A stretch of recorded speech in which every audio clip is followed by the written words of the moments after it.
Bonjour à toutes et à tous, nous parlons aujourd'hui de la 47e mitzvah, celle du glaive. Nous avons vu la dernière fois cette notion de lapidation et nous avons dit à cette époque qu'il y avait à l'époque du Beth Amikdash, donné par le Sanhedrin, les 4 peines capitales suite à des fautes qui sont inscrites dans la Torah et que les sanctions sont données.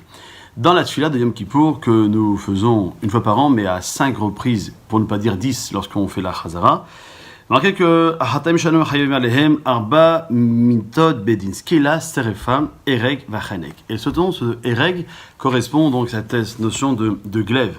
Et comme nous avons vu la dernière fois que chaque peine capitale était en relation avec les 4 lettres de la Kadosh Baruch Hu, on rappelait que cette notion de Ereg, donc le glaive, fait notion avec le Vav. Yud Ke Vav. Et le Vav, donc, c'est cette conjonction de coordination, certes, mais il y a cette notion qu'il y a des fautes pour lesquelles chaque peine est donnée, et chaque peine donne une gravité de la faute.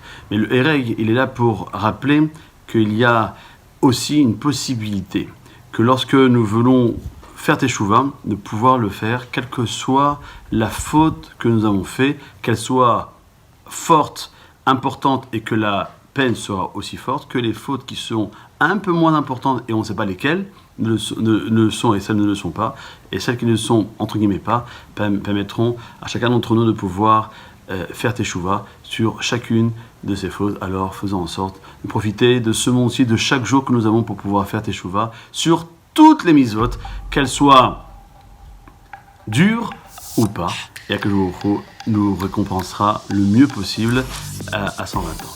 À bientôt.